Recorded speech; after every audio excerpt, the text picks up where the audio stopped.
Hello, this is doctor Amisha Korat from Shriji physiotherapy. આજે આપણે sciatica શું છે અને તેને દૂર કરવા માટે કઈ કઈ કસરતો કરવી જોઈએ તેના વિશે જાણકારી મેળવીશું. સાયટિકા એ એક નસનું નામ છે, ચેતાતંતુનું નામ છે, જે કમરમાંથી નીકળીને તમારા થાપાના ભાગે થઈને પગમાં નીચે સુધી જાય છે. કમરના કોઈ પણ દુખાવા જેમ કે ડિસ્ક હર્નિએશન, સ્પોન્ડાયલોલિસ્થેસિસના લીધે સાયટિકા નામની નસ દબાતી હોય છે અને એના લીધે તમને થાપાના ભાગે અને પગના પાછળના ભાગે નીચે સુધી દુખાવો આવતો હોય છે. ઘણી વખત આ દુખાવો એટલો વધી જાય છે કે પગમાં ઝંઝનાહટી, પગના સ્નાયુઓ નબળા પડવા, પગ ખોટો પડવો એવી અનુભૂતિ પણ થતી હોય છે. જો તમને આવી બધી તકલીફ થતી હોય તો તમારે પહેલાં તમારા નજીકના ફિઝિયોથેરાપિસ્ટને કન્સલ્ટ કરીને જ કસરત કરવી જોઈએ. આ સિવાય જો તમને ખાલી થાપાના ભાગે જ દુખાવો થતો હોય તો તમે ઘરે આ રીતે એક્સરસાઇઝ કરી અને દુખાવો દૂર કરી શકો છો. સાયટિકામાં તમને કમરના દુખાવા સાથે થાપાના ભાગે દુખાવો, પાછળના ભાગે દુખાવો અને નીચે સુધી દુખાવો ફીલ થઈ શકે છે. મેઇનલી થાપાના ભાગે દુખાવો, આખા પગમાં ઝંઝનાહટી, સ્નાયુઓ નબળા થવાથી પગનો પંજો નીચેની તરફ વળી જવો અથવા પગમાંથી ચપ્પલ નીકળી જવું એવી તકલીફો પણ થઈ શકે છે. આવી તકલીફો દૂર કરવા માટે આપણે આજે એક્સરસાઇઝ જોઈશું. Exercise number 1. પહેલાં તમારે સીધા સૂઈ જવાનું છે. તમને આ પગ દુખે છે તો એ પગ ગોઠણમાંથી વાળી દેવાનો છે અને પોતાની તરફ શરીર તરફ ખેંચવાનો છે. 1, 2, 3, 4, 5, 6, 7, 8, 9, 10. રિલેક્સ.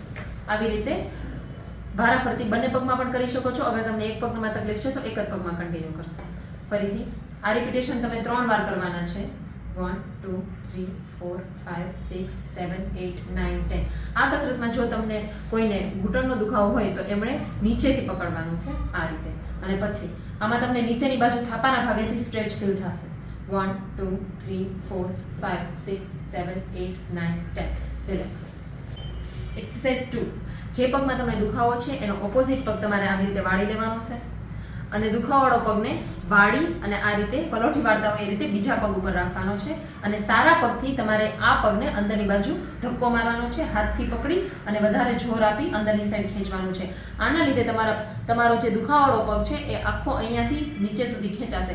10 સેકન્ડ સુધી હોલ્ડ કરવાનું છે, પછી રિલેક્સ. આ રિપીટેશન પણ 3 વાર કરવાના છે. ફરીથી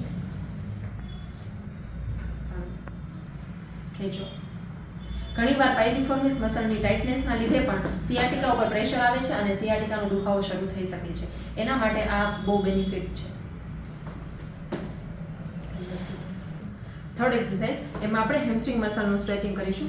ઘરે તમારે કોઈ પણ દુપટ્ટો અથવા બેલ્ટ હોય એ લઈ શકો છો અને આ રીતે રાખવાનો છે. આખો પગ સીધો ઉપર કરવાનો છે અને બંને હાથ પકડીને ખેંચવાનો છે ઉપરની તરફ. ખેંચો. તમને પગમાં આખા પાછળના ભાગેથી ટાઈટ એકદમ સ્ટ્રેચ ફીલ થવું જોઈએ. 1, 2, 3, 4, 5, 6, 7, 8, 9, 10. રિલેક્સ. ફરીથી કરો ઉપર. ખેંચો તમારી સાઈડ. પંજો બને એટલો તમને સ્ટ્રેચ ફીલ થાય એટલો પંજો તમારી સાઈડ ખેંચવાનો છે. આ કસરત કરતી વખતે કમરમાં કોઈ પણ જાતનો દુખાવો ફીલ થવો ના જોઈએ. રિલેક્સ. આ બધા સ્ટ્રેચિંગ તમે 3 વાર કરી શકો છો. મનમાં 20 ગણો ત્યાં સુધી હોલ્ડ કરી રાખવાનું છે અને 3 વાર રિપીટ કરવાનું છે. આ કસરત કરવાથી તમને સિયાટિકાના દુખાવામાં ઘણી રાહત થઈ શકે છે જો તમે 1-2 અઠવાડિયા સુધી કન્ટિન્યુ કરો. પરંતુ જો તમને વધારે પડતી તકલીફ હોય તો તમારે સૌથી પહેલાં ઓર્થોપેડિક અથવા ફિઝિયોથેરાપિસ્ટની સલાહ લઈને આગળ કસરત કરવી જોઈએ. Thank you.